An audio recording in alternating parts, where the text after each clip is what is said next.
Two nations, one land, a conflict centuries in the making. What started in the heart of Eastern Europe over 1,000 years ago is still shaping the world today before modern borders, before politics and armies. There was a story of empires, conquest, and identity.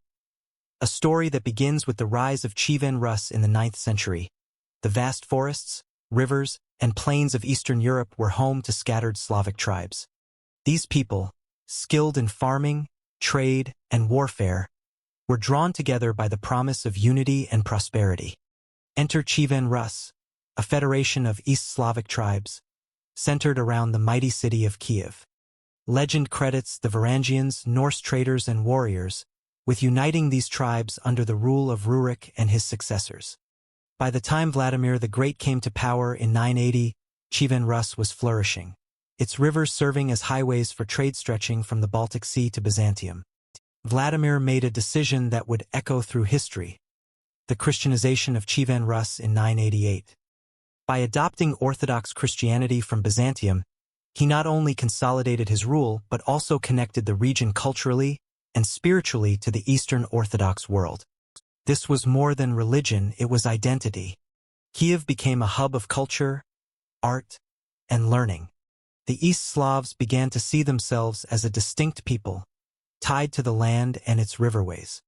Early chronicles like the Primary Chronicle, written by monks in the 12th century, recorded these events in vivid detail, telling stories of princes, warriors, and city-states locked in a delicate balance of power. But prosperity attracted envy. By the 12th century, Kyivan Rus had begun to fragment. Rival cities such as Novgorod, Vladimir, and Chernigov vied for supremacy. The unity of the East Slavic world was cracking, setting the stage for centuries of external invasion. Then, in the early 13th century, the unthinkable arrived: the Mongol horde. Led by Batu Khan, grandson of Genghis Khan, the Mongols swept across the Eurasian steppe with unprecedented speed and ferocity. In 1240, Kyiv fell.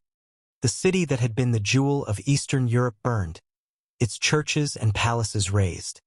The Mongols imposed a tribute system, turning the surviving principalities into vassals of the Golden Horde. This conquest changed everything. Political power shifted north to Vladimir and Moscow, regions less vulnerable to the Mongol cavalry. Eastern Slavic lands were no longer united under a single ruler. They were fragmented, politically weakened, and culturally under new pressure. Yet, from this chaos, something unexpected emerged.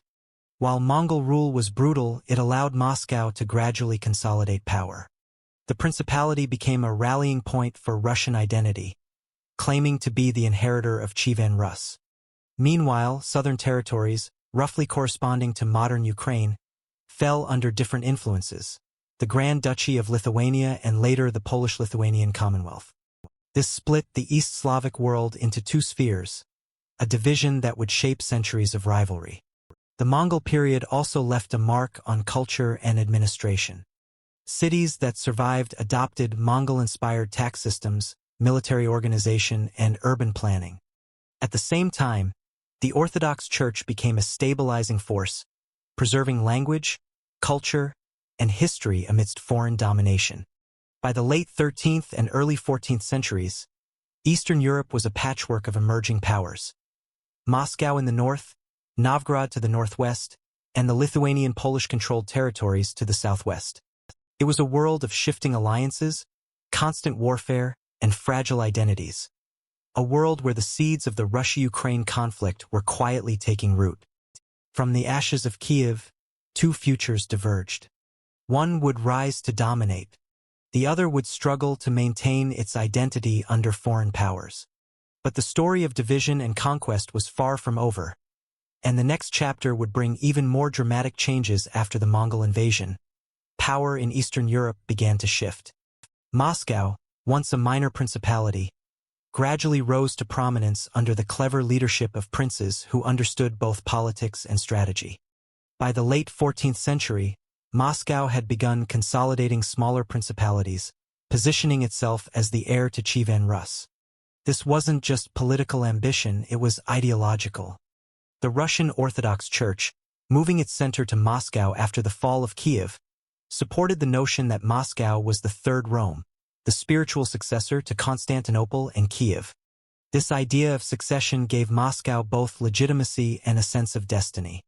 By the reign of Ivan III the Great, Moscow had expanded dramatically, absorbing Novgorod and asserting control over surrounding territories. The concept of all Rus emerged, a claim that all former lands of Kyivan Rus rightfully belonged under Moscow's rule. For the southern lands, roughly modern Ukraine, this was a warning bell. While Moscow solidified its power in the north, these regions were influenced by Western European powers. Kiev, Chernihiv, and the Dnieper River Basin became a crossroads of cultures, often under the sway of the Grand Duchy of Lithuania and later the Polish-Lithuanian Commonwealth. The southwestern territories of Kyivan Rus experienced a very different evolution. Under the Lithuanian and Polish crowns, these lands were exposed to Western feudal systems, Catholic influence, and Latin-based law. This created a cultural and political divide with the Orthodox North, which would later be ruled by Moscow. Amidst this, a new social and military class emerged: the Cossacks. Originating as free warriors and frontiersmen along the Dnieper River, the Cossacks became known for their fierce independence, horsemanship, and ability to defend against both Ottoman incursions and Polish nobility. By the mid-17th century, tensions between the Cossacks and the Polish nobility reached a breaking point. Peasants and Cossacks were burdened by heavy taxation, religious pressures, and restrictions on autonomy. The stage was set for one of the defining uprisings of Ukrainian history, the Khmelnytsky Uprising. The rebellion began in 1648 under Bohdan Khmelnytsky, a charismatic Cossack leader who galvanized thousands of Ukrainians against Polish domination. The uprising wasn't just military, it was existential. It was about religion, culture, and survival. Khmelnytsky's forces won a series of stunning victories against the better-equipped Polish armies, capturing cities and reclaiming territories that had been under foreign control for centuries. But the uprising also created a dilemma. The Cossacks needed a powerful ally to survive. This led Khmelnytsky to turn to Moscow in 1654, signing the Treaty of Pereyaslav, an agreement that brought Ukrainian lands under Russian protection. This moment is crucial in understanding the historical roots of the modern Russia-Ukraine conflict. The treaty was both a salvation and a precursor to centuries of contested sovereignty. Moscow gained influence over Ukrainian territories, while the South retained a distinct identity, always caught between independence and domination. The Treaty of Pereyaslav promised protection, but it also planted the seeds of a centuries-long struggle over who truly controlled the lands of Kyivan Rus. The next centuries would see empire after empire vying for power, each leaving its mark on the Ukrainian identity. By the late 18th century, the map of Eastern Europe had been redrawn.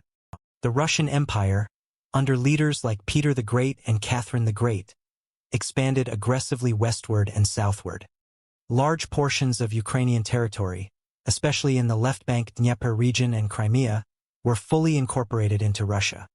The empire's ambitions were clear: unify all former lands of Kyivan Rus under a single Russian state. This wasn't merely a political move. It carried profound cultural and social implications. Russian became the language of administration, the Orthodox Church became a tool of state control, and local Ukrainian customs were systematically suppressed. Ukrainians faced restrictions on education, publishing, and even their own language. In 1876, the EMSU case explicitly banned the printing and import of Ukrainian language books, a clear effort to erode Ukrainian cultural identity. Russian officials justified this as a means to maintain unity, but in practice, it fueled resentment and strengthened Ukrainian awareness of a distinct national identity. Despite the suppression, Ukrainian intellectuals and writers began to emerge. Figures like Taras Shevchenko, a poet and artist, used literature and art to awaken national consciousness, reminding the Ukrainian people of their history, language, and heritage. Resistance to Russian domination during the 18th and 19th centuries wasn't always armed. While some uprisings did occur, much of the struggle was cultural and intellectual. Cossack nostalgia. Stories and songs celebrating Cossack freedom circulated widely, keeping the memory of autonomy alive. Literary revival.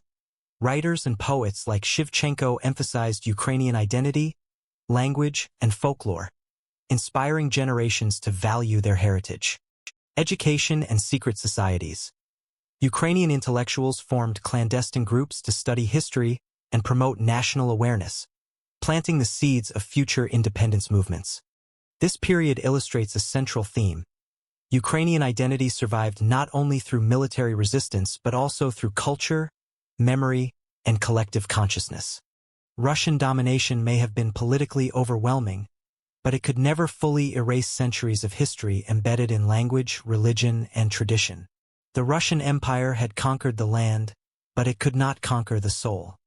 And when the world erupted into war in the 20th century, Ukraine would seize the moment to reclaim its place on the map. The outbreak of World War I in 1914 destabilized Eastern Europe. The Russian Empire, already straining under political unrest and economic hardship, dragged its territories, including Ukraine, into a catastrophic conflict. Millions of Ukrainians were conscripted, cities suffered, and social tensions escalated. When the Russian monarchy collapsed in 1917, Ukraine seized a brief but critical opportunity. The Ukrainian People's Republic was proclaimed, a fledgling independent state attempting to assert control over the lands that had been divided for centuries. But independence was fleeting. The region was caught in a chaotic maelstrom of civil wars, foreign interventions, and competing ideologies. Bolsheviks, White Russians, Poles, and even anarchist forces all vied for dominance. Ukrainian sovereignty, fragile and isolated, faced overwhelming odds. By 1921, the short-lived independence was extinguished. Ukraine was incorporated into the newly formed Soviet Union, divided primarily into the Ukrainian Soviet Socialist Republic, while Western Ukrainian lands fell under Polish control. The Soviet era began with promises of equality and modernization, but for Ukraine it quickly turned into oppression. Under Joseph Stalin, policies of forced collectivization devastated the countryside. Between 1932 and 1933, the Holodomor, a man-made famine, swept across Ukrainian territories. Millions of peasants starved as grain was confiscated to meet quotas and suppress resistance. Scholars today estimate that between 3 and 7 million Ukrainians died, making it one of the most catastrophic episodes in European history. The famine was not only a humanitarian disaster but also a political tool. Stalin's regime aimed to crush Ukrainian nationalism, undermine the Cossack and peasant traditions, and ensure complete control over the region. Families were torn apart, villages depopulated, and a generation traumatized. Yet, Ukrainian identity survived in secret. Songs, oral histories, and cultural memory preserved the truth. Even under the iron grip of the Soviet state, the idea of a free and distinct Ukraine endured. World War II would bring further upheaval. Ukraine's location made it a strategic prize for both Nazi Germany and the Soviet Union. In 1939, the Soviet Union annexed western Ukrainian lands under the Molotov-Ribbentrop Pact, only for them to be invaded by the Nazis in 1941. The Ukrainian population suffered immensely. Cities were destroyed, civilians massacred, and partisan movements emerged. Some Ukrainians resisted the Nazis, some collaborated out of survival or opposition to Soviet control, and others tried simply to survive. After the war, the Soviet Union reasserted control, incorporating Western Ukraine into the Ukrainian USSR and redrawing borders. Millions had died, and the scars of famine, war, and oppression shaped Ukrainian society for decades. The period cemented a complex historical pattern. Ukraine caught between two powerful neighbors, its identity suppressed yet resilient, and its people forced to navigate survival, loyalty, and resistance in a world of shifting empires. The 20th century left Ukraine scarred but unbroken. By the time the Soviet Union began to crumble, the dream of independence, long suppressed but never extinguished, was ready to rise once more. The 1980s brought a winds of change across the Soviet Union. Mikhail Gorbachev's policies of perestroika, restructuring, and glasnost, openness, loosened the strict controls that had bound Soviet republics for decades. In Ukraine, these reforms sparked a surge in nationalist sentiment and a desire for self-determination. By 1991, following the failed coup in Moscow and the dissolution of the USSR, Ukraine declared independence. The moment was historic. Centuries of domination, from Mongols, Polish-Lithuanian rule, and the Russian Empire to the Soviet Union, had finally ended. Ukrainians, voting overwhelmingly in a referendum, embraced sovereignty. But independence brought new challenges. Economically, Ukraine struggled to transition from a centrally planned system to a market economy. Politically, factions emerged between pro-European reformers and pro-Russian elements, reflecting a geographic and cultural divide that had persisted for centuries. Even in the first years of independence, tensions with Russia simmered. Crimea, a peninsula with a large Russian-speaking population, remained part of Ukraine, but Moscow exerted significant influence. Meanwhile, disputes over natural gas pipelines, energy pricing, and naval bases in Crimea created friction between the two nations. These disputes were not only political, they touched on identity, history, and sovereignty. Russia viewed Ukraine as part of its sphere of influence, a legacy of centuries of domination, while Ukraine increasingly sought alignment with Europe and NATO, asserting its independence in the face of pressure. This period laid the groundwork for a deeper conflict. Ukraine's choices between East and West, between independence and influence, would define the early 21st century. Tensions came to a head during the 2004 presidential election, a contest between Viktor Yanukovych, seen as pro-Russian, and Viktor Yushchenko, a pro-Western reformer. Allegations of widespread fraud and electoral manipulation ignited mass protests across the country. The Orange Revolution was a defining moment for modern Ukraine. Millions of citizens filled the streets, demanding free and fair elections, transparent governance, and an end to corruption. The movement relied on nonviolent resistance, civil society mobilization, and global attention to pressure the government. Ultimately, the protests succeeded. A rerun of the election brought Yushchenko to power, symbolizing a triumph of democracy and a bold assertion of Ukrainian sovereignty. But it also deepened the fault lines. The east and south of Ukraine, with stronger ties to Russia, largely supported Yanukovych, while the west leaned toward Europe. The Orange Revolution showed the world that Ukraine was no longer a passive territory in a larger empire. It was a nation willing to fight for its voice. But even as citizens celebrated the shadows of history, Moscow's influence, Crimea, and the East-West divide still loomed over the country. In late 2013, Ukraine faced a decision that would ignite the modern conflict. President Viktor Yanukovych, elected in 2010 with strong support from Russia, abruptly suspended preparations for an association agreement with the European Union. This decision sparked outrage among citizens who saw Europe as a path to democracy, stability, and prosperity. Massive protests erupted in Maidan Nezalezhnosti, Kyiv's central square, drawing hundreds of thousands. The Euromaidan movement quickly became about more than EU integration. It symbolized a fight against corruption, authoritarianism, and the lingering influence of Russia. Protesters faced violent crackdowns. In February 2014, over 100 civilians were killed during clashes with security forces, events later known as the Heavenly Hundred. The brutality galvanized the nation, culminating in Yanukovych fleeing to Russia, leaving a power vacuum in Kyiv. Almost immediately after Yanukovych's ouster, Russia moved decisively. In March 2014, Russian forces occupied Crimea, a strategically crucial peninsula with a majority Russian-speaking population.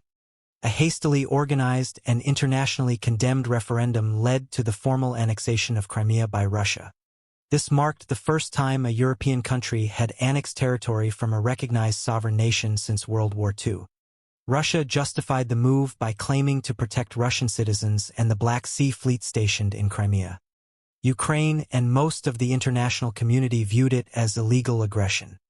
Crimea's annexation sent shockwaves through the region, demonstrating that the post-Soviet borders were fragile and that Moscow was willing to use military force to assert its claims.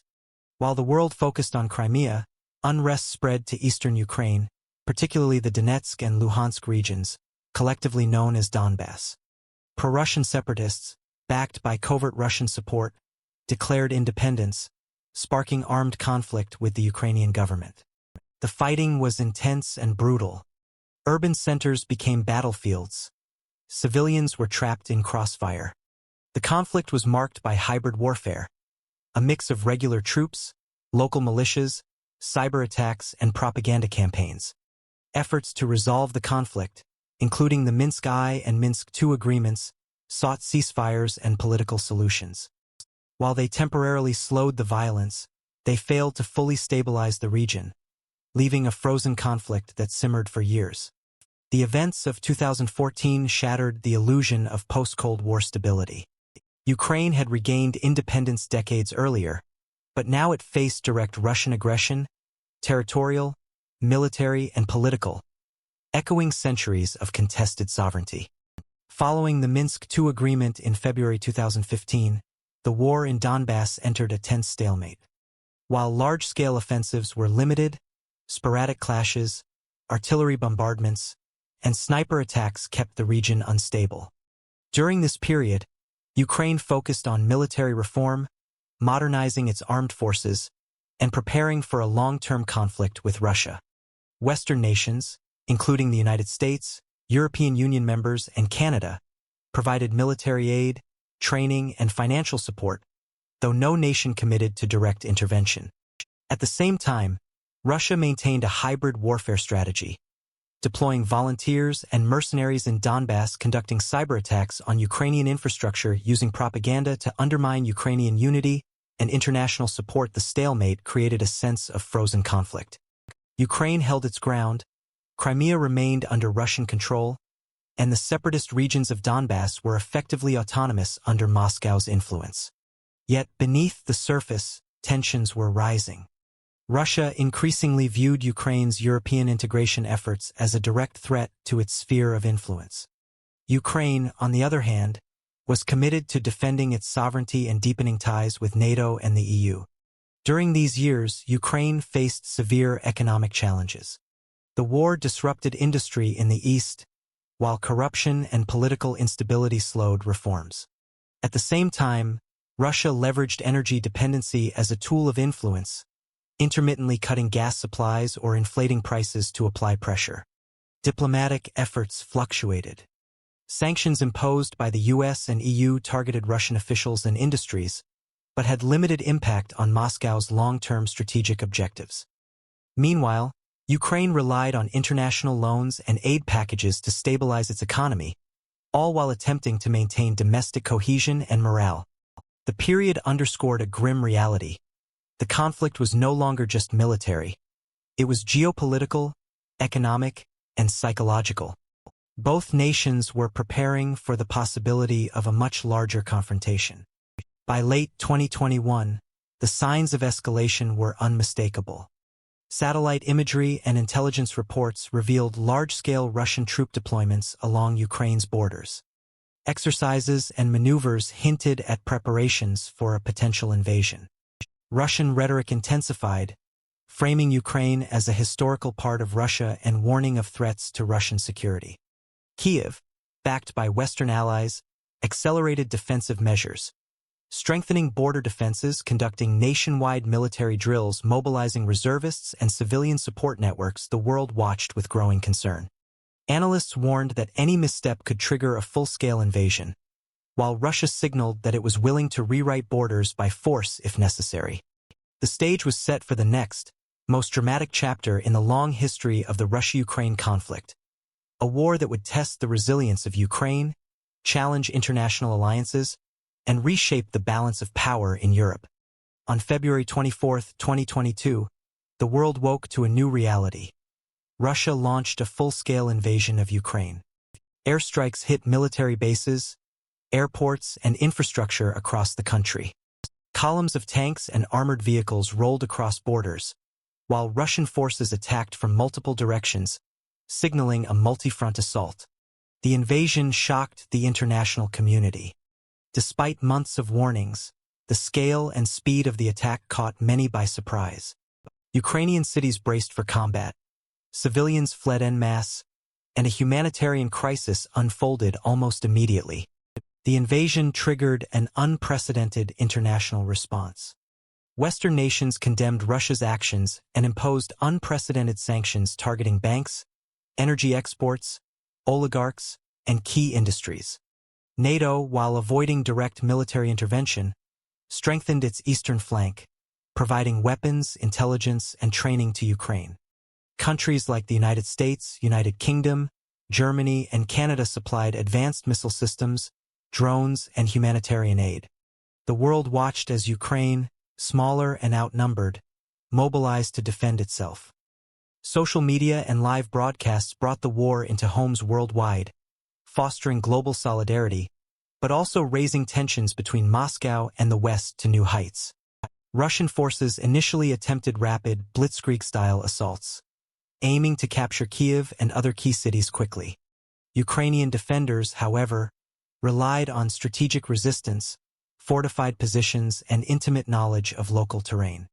Ukraine: guerrilla tactics, decentralized defense, and urban warfare in cities like Kyiv, Kharkiv, and Mariupol. Russia: heavy artillery bombardment, mechanized columns, and attempts to cut supply lines, often hindered by logistical challenges and strong Ukrainian resistance. The result was brutal. Cities became battlegrounds, civilians bore the brunt of the fighting, and infrastructure, including hospitals, schools, and utilities, was destroyed. Yet despite overwhelming odds, Ukraine resisted, inspiring admiration worldwide. The human cost was staggering. Millions of Ukrainians were displaced, both internally and as refugees in neighboring countries. Essential services collapsed in many cities, creating shortages of food, water, and medical care. International humanitarian organizations scrambled to respond, setting up refugee corridors, food distribution centers, and medical aid stations. Stories of civilian courage emerged, from ordinary citizens aiding soldiers and neighbors, to volunteers maintaining shelters and hospitals under fire. The invasion wasn't just a military confrontation. It was an existential struggle for Ukraine's survival as a nation. Families faced impossible choices. Entire cities were reduced to rubble, and the resilience of the Ukrainian people was tested in ways that echoed centuries of history.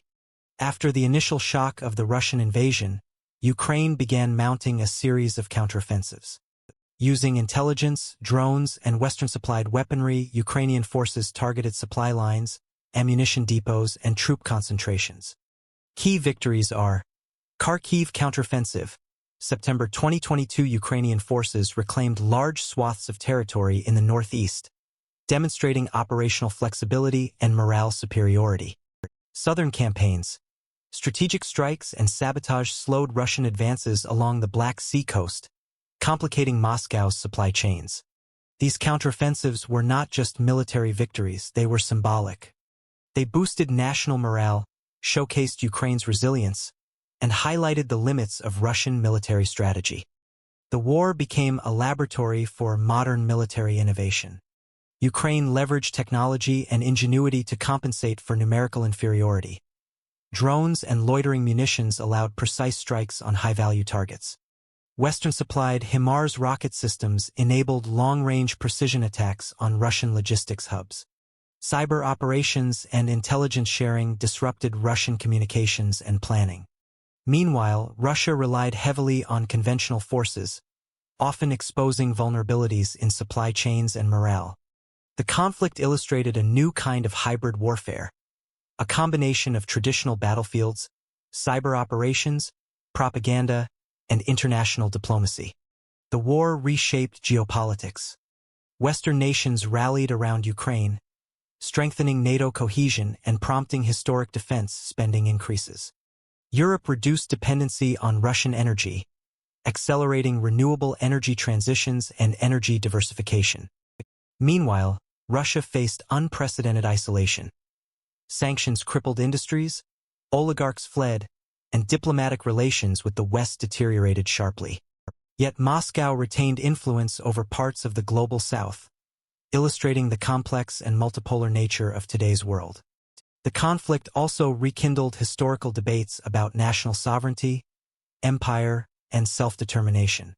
Scholars, analysts, and historians began drawing parallels to previous centuries, noting how centuries of contested borders and cultural identity disputes had resurfaced with modern technology and global stakes. Beyond geopolitics, the war inflicted a profound human cost. Millions of civilians remained displaced, cities were devastated, and entire generations faced the trauma of conflict. Yet amid destruction, Ukraine's cultural resilience shone. Artists, writers, and journalists documented the war, preserving history in real time. Communities organized relief networks and shelters under constant threat. National symbols, from flags to songs, became rallying points of defiance and unity. The war of 2022 to 2023 was more than a battle over territory. It was a contest of identity, culture, and historical memory. Ukraine's resistance drew inspiration from centuries of struggle, from Khmelnytsky to the Orange Revolution, reflecting a pattern of enduring resilience against larger powers. As the war dragged into its third year, Ukraine and Russia remained locked in a brutal stalemate, with intermittent escalations along the front lines. Ukrainian forces continued to defend key cities while conducting limited offensives to reclaim territory. Russia, despite suffering significant losses, retained control over parts of eastern Ukraine and Crimea. Diplomacy became a parallel battlefield.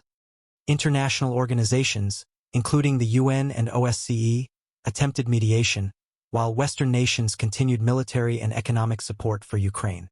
At the same time, peace negotiations faced repeated setbacks, highlighting the deep-rooted historical grievances that no single agreement could easily resolve.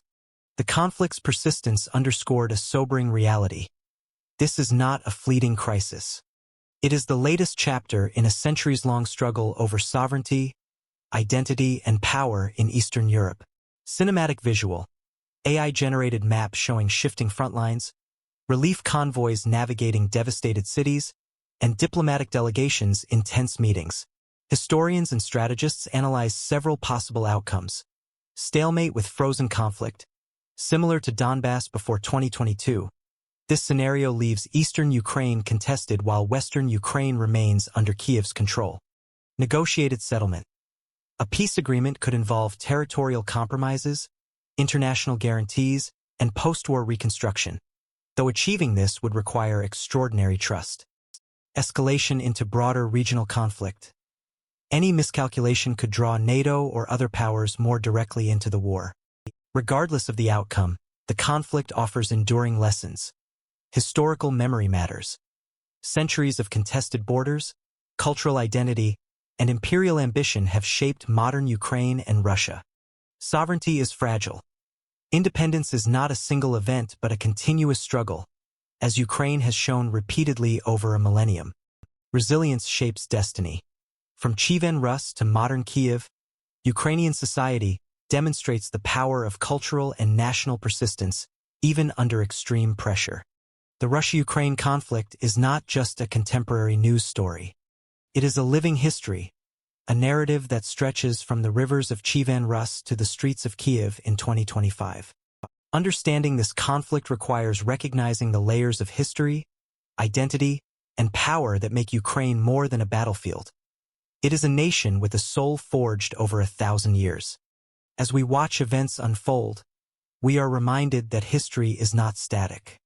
It is shaped by the choices, courage, and sacrifices of ordinary people, whether they were Cossacks, peasants, poets, or modern civilians and soldiers. By learning this history, we honor the resilience of a people and gain insight into how the past informs the present. And perhaps most importantly, we understand that the future is not predetermined. It is written in part by the actions and awareness of each generation. History is not only about what happened, it is about what we choose to remember and how we act today to shape tomorrow.